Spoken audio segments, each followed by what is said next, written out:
Hello po sa inyong lahat mga ka-crypto. Ako po si Pinoy Crypto Trader at sa video na ito ay pag-uusapan po natin ang tungkol dito kay XRP. Yan, isa ka bang XRP holder na may hawak na mas mababa sa 1,000 na XRP tokens? Kung oo, baka gusto mong pakinggan ang babala ng isang eksperto tungkol sa dapat mong gawin ngayon. Ayon po kay Eduardo Farina, isang kilalang crypto strategist at saka founder ng Alpha Lions Academy, ngayon na raw ang tamang panahon para magdagdag ng XRP holdings habang mababa pa ang presyo nito. Pero bakit nga ba? Ano po ang posibleng epekto nito para sa atin bilang mga Pinoy crypto traders at investors ni XRP? Riyan po ang siyang ating pag-uusapan sa video na ito. Pero bago po tayo magpatuloy ay nais ko lamang po munang bigyang linaw ang aking disclaimer kung saan ang nilalaman po ng video na ito ay hindi po ito isang financial advice. For education and information purposes lamang po ang layunin nito. Yan, ano nga bang sinasabi ng eksperto tungkol kay XRP? Ayon po kay Ginoong Eduardo Farina, kung mas mababa sa 1,000 na XRP ang hawak mo, dapat mong isaalang-alang o pag-isipan ang pagdagdag ng iyong holdings ngayon pa lang. Ang kanyang pangunahing argumento ay simple. Habang mababa pa ang presyo ng XRP, ito na ang pagkakataon para bumili ng mas marami bago po ito tumaas at maging mas mahal. Sa salukuyan, nasa $2.49 po ang presyo ng bawat XRP token. Ngunit kung titingnan natin ang posibilidad ng pagtaas ng presyo nito sa hinaharap, maring lumampas pa ito sa $10 per XRP o higit pa. Ibig sabihin, kung may hawak kang 1,000 XRP ngayon, ang halaga po nito ay nasa $2,490. Pero kung umabot ito ng $10 per token, magiging $10,000 na ito. Ayon po kay Ginoong Farina, habang 1,000 XRP ay sapat na para sa posibleng financial success, mas maganda kung mas marami ang maipon mo. Kung mas mataas po ang hawak mong XRP, mas malaki ang kikitain mo kapag tumaas ang presyo nito. Para sa mas malaking perspektibo, kung may 10,000 XRP ka at tumaas ito sa $10 per token, magiging $100,000 ito. Sa ganitong halaga, posibleng makatulong ito sa iyo para sa financial freedom o malaking investment sa hinaharap.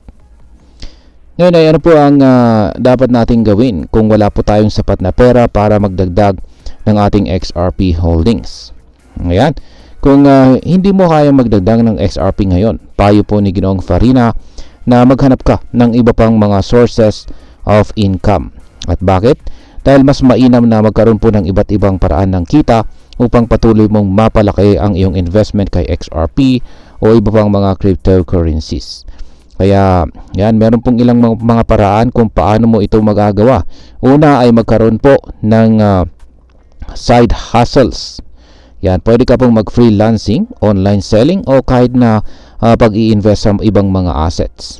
Pangalawa ay mag-aral ng crypto trading. Maaari ka pong matuto ng day trading o swing trading para mapalago ang iyong puhunan. At pangatlo ay ang passive income investment.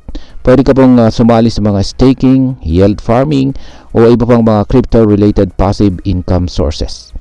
Yan, kung meron kang extra income, pwede mong gamitin ito para bumili ng XRP habang mababa pa ang presyo nito, imbis na hintayin ang mas mataas na halaga bago sumali sa market.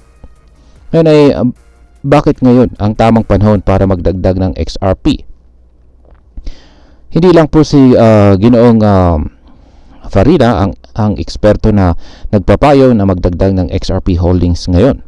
Maging si Wealth Mentor Madam Linda Jones ay nagbigay na rin ng parehong opinyon.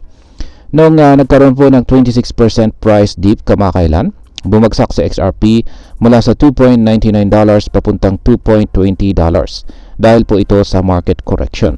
Ayon po sa ilang analyst tulad ni Ginoong Ali Martinez, posible pang bumaba ito sa $1 bago tuluyang makarecover. Ngunit ayon naman sa mga XRP supporters, temporary lang ang price drop na ito at posibleng magkaroon ng malakas na rebound sa hinaharap. Bukod dito, isa pang malaking bagay ang bagong executive order mula po sa US government. Nitong Huwebes ay inannounce po ng government ang pagbuo ng crypto reserve na maglalaban ng Bitcoin at iba pang mga potential digital assets. Bagamat Bitcoin pa lang ang opisyal na kasama, may posibilidad na maisama rin ang XRP sa hinaharap. Kung mangyari ito, malaki po ang magiging epekto nito sa presyo ng XRP dahil posibleng dumami ang institutional investors na magpapataas ng demand. At ngayon ay ano naman ang maaaring maging epekto nito para sa atin bilang mga Pinoy crypto traders at investors ng XRP. Yan, para sa atin na nag-i-invest kay XRP, malaking oportunidad po ito. Kaya meron pong ilang mga posibleng epekto ito.